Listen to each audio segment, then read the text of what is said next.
नमस्कार दोस्तों, let's study YouTube channel पर आपका हार्दिक स्वागत है। आई होप आप अच्छे होंगे, स्वस्थ होंगे। इस वीडियो में हम हिमाचल प्रदेश में भर्तियों से जुड़ी जो भी आज की लेटेस्ट न्यूज़ है उसके बारे में हम डिटेल में बात करेंगे। जहां पे सबसे पहले हम बात करेंगे कि जो हिमाचल प्रदेश में ग्रुप ए, बी, सी और इसके अलावा डी की जो वैकेंसी होने वाली है उसके रिगार्डिंग एक नई नोटिफिकेशन जो हमें देखने को मिली है, उसमें क्या क्या चीज़ें हैं उसके बारे में हम बात करेंगे।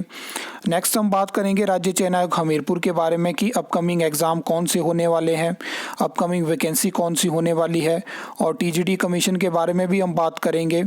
और लास्ट में हम फॉरेस्ट डिपार्टमेंट में जो आरएफओ की वैकेंसी है, फॉरेस्ट गार्ड की भर्ती है, उसके बारे में हम डिटेल में बात करेंगे।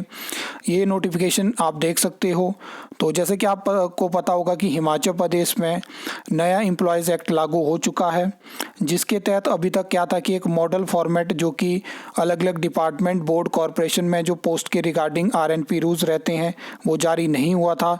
लगातार इसके बारे में हमने बात करी थी और मैंने आपको बताया था कि जब तक ये फॉर्मेट जारी नहीं होता है तब तक इतना ईजी नहीं होगा किसी भी डिपार्टमेंट, बोर्ड, कॉरपोरेशन के लिए आरएनपी रूल्स बनाना। तो ये फॉर्मेट जारी हो चुका है, ये आप पूरा देख सकते हो। कुछ इस तरह के नए आरएनपी रूल्स आपको देखने को मिलेंगे, ये पूरी डिटेल यहाँ पे मेंशन है। कुछ इस तरह का टोटल फॉर्मेट रहेगा, ये आप पूरा देख सकते हो। ग्रुप ए, बी और सी के लिए सी की वैकेंसी आपको राज्य चयन आयोग हमीरपुर के माध्यम से देखने को मिलेगी मैक्सिमम। ग्रुप ए और बी की आपको पीएससी शिमला के माध्यम से देखने को मिलेगा। और ग्रुप डी में आप जानते हैं कि वहाँ पे मेरिट के बेसिस पे उसका ये फॉर्मेट रहता है, 85 मार्क्स आपको क्वालिफिकेशन के अकॉर्डिंग, बाकी ये सर्टिफिकेट के आपको मार्क्स मिलते हैं। तो कुछ इस तरह से आपको पूरी रिक्रूटमेंट हिमाचल प्रदेश में देखने को मिलेगी। और सरकार ने काफ़ी ज़्यादा टाइम इस फॉर्मेट को जो है वो इसकी नोटिफिकेशन करने में लिया, जिसकी वजह से बहुत सारी भर्तियां डिले होती हुई हमें दिखी हैं। नेक्स्ट हम बात कर लेते हैं राज्य चयन आयोग हमीरपुर के बारे में। तो जैसे कि आप जानते होंगे कि टीजीटी आर्ट्स का जो कमीशन अभी चला था वो कंप्लीट हो चुका है और इसमें जो था लगभग 45,000, अगर हम प्रिसाइजली बात करें तो 44,900 कैंडिडेट को एडमिट कार्ड इशू हुए थे, जिसमें कि 36,900 जो कैंडिडेट हैं उन्होंने एग्ज़ाम दिया है। और यहाँ पे अब सरकार या आयोग कितना समय लेते हैं रिज़ल्ट के लिए, अगर हम बात करें तो टीजीटी मेडिकल के लिए जो है वो 12,865 जो था वो एडमिट कार्ड इशू हुए थे, जिसमें कि बाद में क्या होता है कि आपको पता है कि 100% तो कैंडिडेट एग्ज़ाम नहीं देते हैं, तो 10,935 कैंडिडेट ने एग्ज़ाम दिया। टीजीटी नॉन मेडिकल की बात करें तो 15,982 जो था वो एडमिट कार्ड इशू हुए थे, जिसमें कि 13,904 कैंडिडेट ने एग्ज़ाम दिया।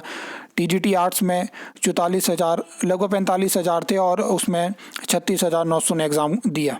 ठीक है, इसके बाद बताया जा रहा है कि नेक्स्ट जो शेड्यूल है वो जल्दी ही आपको देखने को मिल सकता है, जिसमें कि मेन एग्ज़ाम की बात करें तो जेबीटी कमीशन का काफ़ी ज़्यादा वेट हो रहा है कि कब हमें वो देखने को मिलेगा। मैंने आपको बताया था कि फरवरी में चांसेस हैं कि जेबीटी कमीशन आपको देखने को मिल सकता है। अभी पटवारी की भर्ती है जिसकी करेक्शन विंडो इस टाइम पे ओपन है।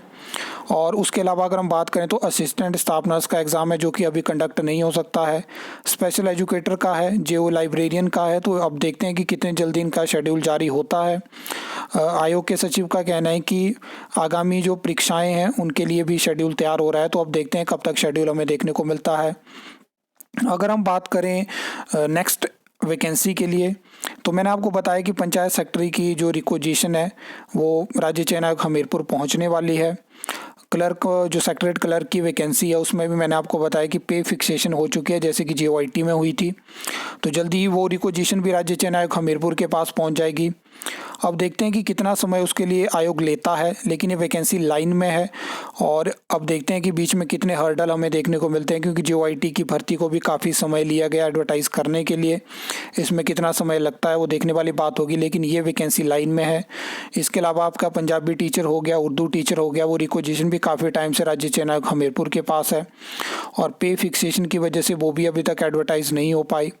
सब फायर ऑफिसर की वैकेंसी है, उसमें भी डिपार्टमेंट की डिले की वजह से अब तक वो वैकेंसी भी हमें देखने को नहीं मिली। फायरमैन की वैकेंसी है, तो देखना होगा कि कितनी जल्दी अब नई एडवर्टाइजमेंट हमें देखने को मिलती है और क्या राज्य चयन आयोग जब अभी जेओआईटी की वैकेंसी उसी दौरान नई भर्तियाँ एडवर्टाइज़ करता है। ये भी एक बड़ा प्रश्न रहेगा और कोशिश है कि आरटीआई के माध्यम से कोई जानकारी मिल पाए। इसके लिए ऑलरेडी आरटीआई लगा के रखी है।